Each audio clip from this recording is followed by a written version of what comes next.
What if Beethoven made tech house? So in this tutorial, we're going to be remixing his classical song from this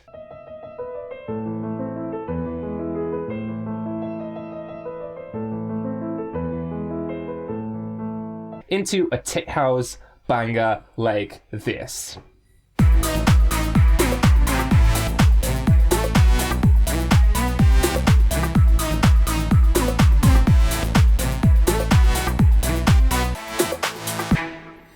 So I decided to make this tutorial. The idea just came to my head. So it's going to be sort of a tutorial for fun, for entertainment, but still we're going to cover a couple of important music production techniques and concepts like layering, melody writing, and so on. So stay tuned for the video. It's going to be a lot of fun. And for those of you who are new to the channel, my name is Vlad and I create superstar music producers. If you're interested in music coaching and you want to work on your music production skills, all the links are down below. Feel free to book a call or send me a message on Instagram. And without further talking, let's get straight into the video.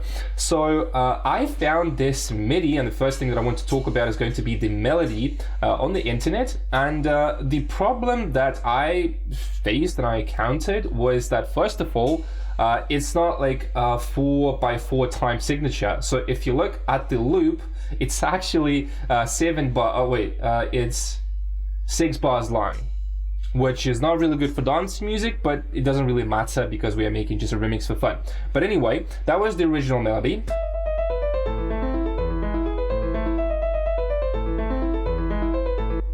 So as you can see, in the original tempo, it's just 3 bars, and obviously it's not going to sound nice with classic tech house beats. So I changed the melody, and I'm going to show you what I've done.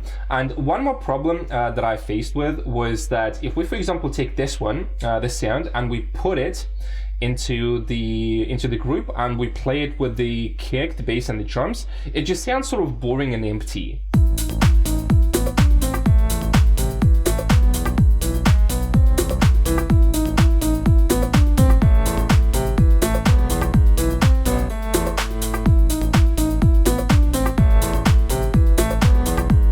I mean, it's okay, but let's talk about what I've done for this melody to make it sound more interesting. So the first thing that I've done, as you can see, I stretched the melody so it's slower. Essentially, I didn't really change a lot. All I've done is just I just increased the spacing between the notes so we could play it so it actually sounds okay with the beat per se, right? Because again, if we put, for example, this original melody into the beat, it's not going to sound really nice.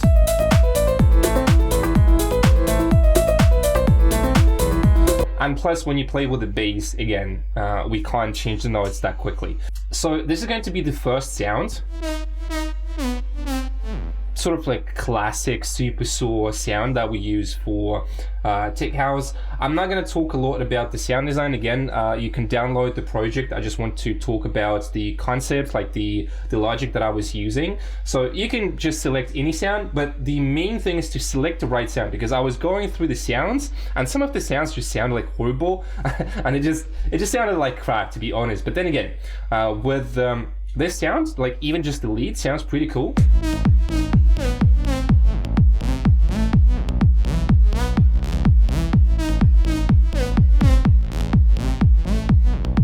So that's pretty cool. That's sort of the main layer. And then I do have a couple of additional layers where I'm putting the accents so it could sound more interesting.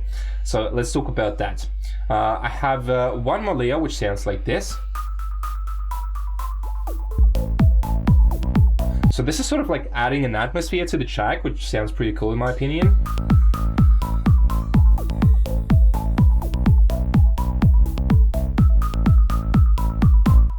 And together with the first lead sound, it's also pretty cool.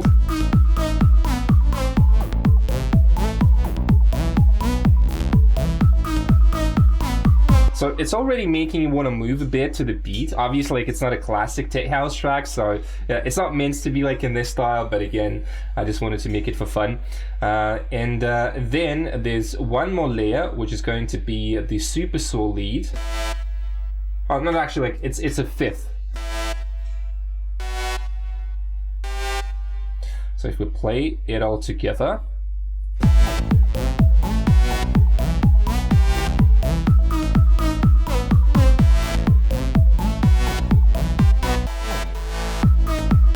So this part is adding a bit of movement, a bit of variation at the end of the loop, just making it sound a bit more interesting.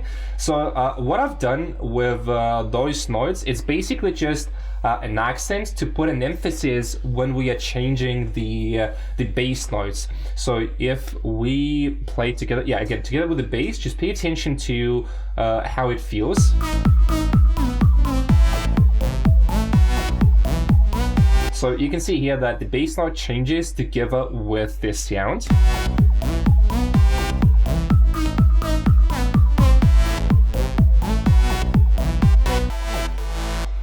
this one is just pretty cool at the end. And then one more thing that I've done, I decided to add a classical instrument, like an orchestral instrument. So in this case, it's going to be the cello, which is pretty cool.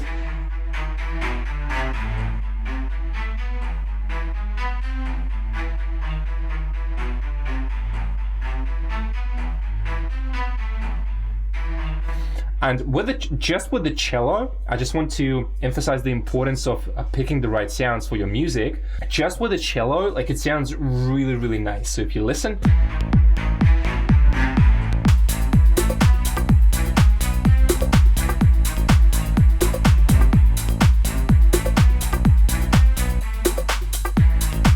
And now let's listen all together, all of the sounds.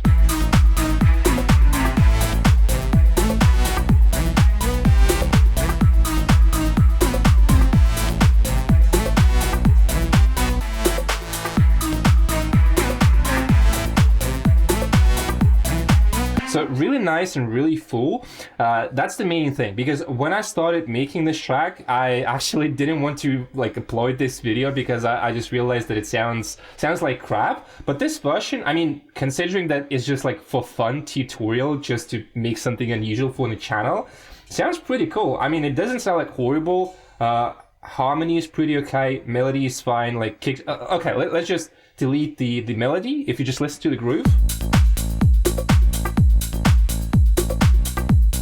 The only thing though, because the original track is in, I think the original time signature was 3/8, so 3 and 8, as you can see, like this.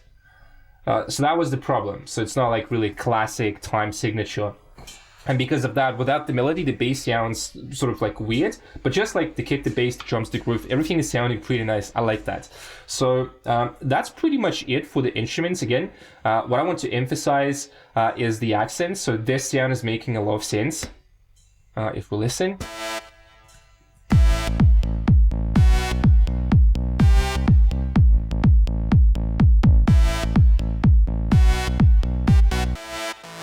So it's putting accents on specific parts of the melody, and you can always utilize that. So in this case, if we take a look at the melody, it's these notes. Like this. Because it's a pretty strong note, and what I've done with this sound is just put an accent there to make it sound even stronger. So that was pretty cool.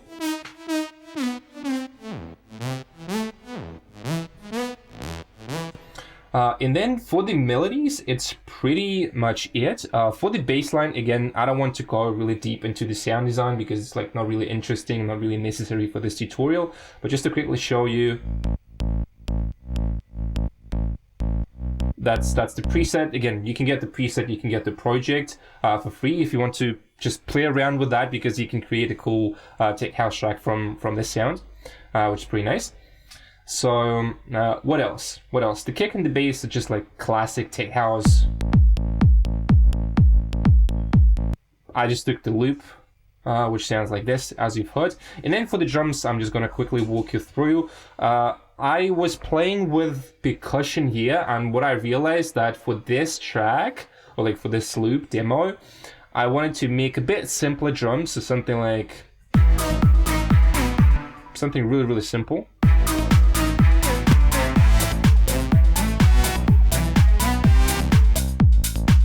Something like this, and then I do have a percussion layer.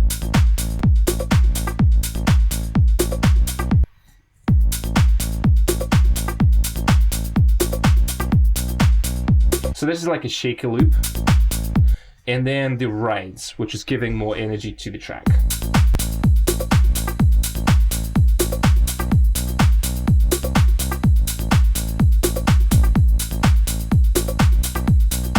I would say that like this loop itself, like for tech house, it would sound pretty nice. You can just remake the melodies, and that's pretty much it. All right, so that was it for this tutorial, like a little funny video that I just wanted to record, just see how it performs, because I want to do something different, maybe some challenges, like whatever. I'm just trying to think in a creative way, make something cool for the channel. But anyway, that was it. I hope that you learned some cool tricks and techniques from this video, because again, we covered a little bit about the layering, melody writing, and so on, which will be useful when you're going to be writing your tracks, whether it's like tech house or other genre. But yeah, that was it for this video. Thank you for watching. Don't forget to subscribe, follow, these things help a lot. And again, if you're interested in music coaching, all the links are down below, and I'll see you in the next video.